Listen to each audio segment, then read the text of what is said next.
The secret to success. John was a young man who worked at a factory. His mentor, an old technician named Nick, taught him to talk less, do more, and never stop developing his skills in every aspect of the factory's operations. 10 years later, the old man retired and John became a technician himself. He continued to do his work with the same dedication and diligence as he was taught. One day John visited his mentor. The old man saw that he seemed unhappy and asked what was troubling him.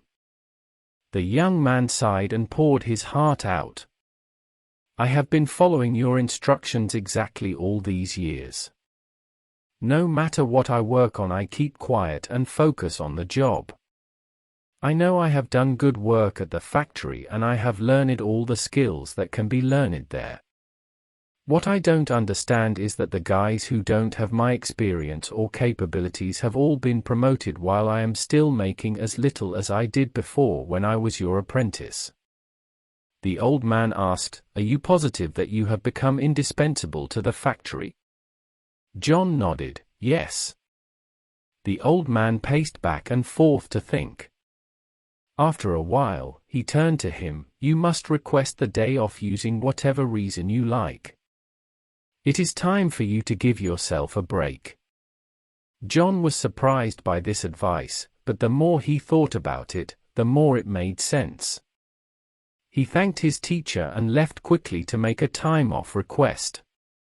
When he returned to work after his day off, the manager called him into the office to tell him that things did not go well at the factory while he was gone. Others encountered many problems that normally would be handled by him and they had no idea how to solve them. Realizing his importance, the manager decided to promote him to the position of senior technician, to thank him and encourage him to keep up the good work. John was grateful for his mentor's wisdom.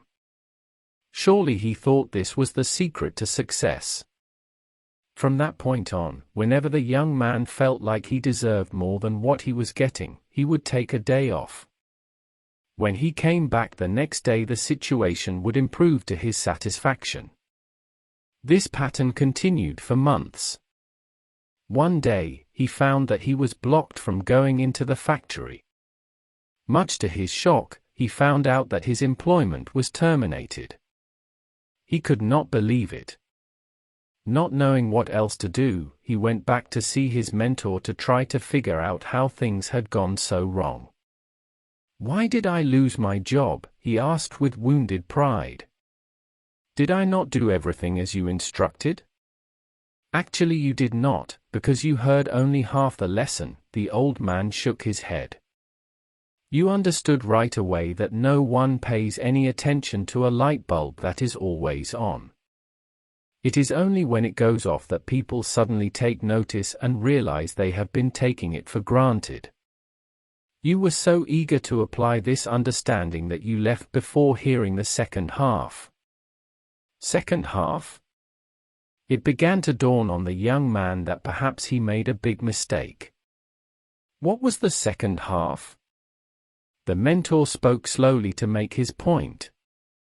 The second half, more important than the first, is the realization that if a light bulb goes off frequently, then sooner or later, it will be replaced with one that is more reliable.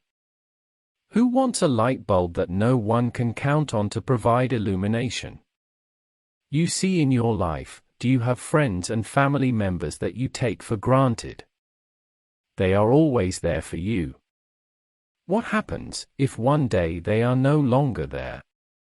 Do not wait for such a day to suddenly realize how important they are. Give thanks today for the good fortune of having them in your life.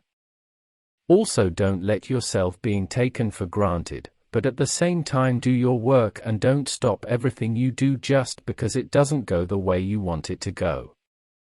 Find the balance in life and life will reward you with wonderful things. Thanks for watching. Please like, share and subscribe for more stories.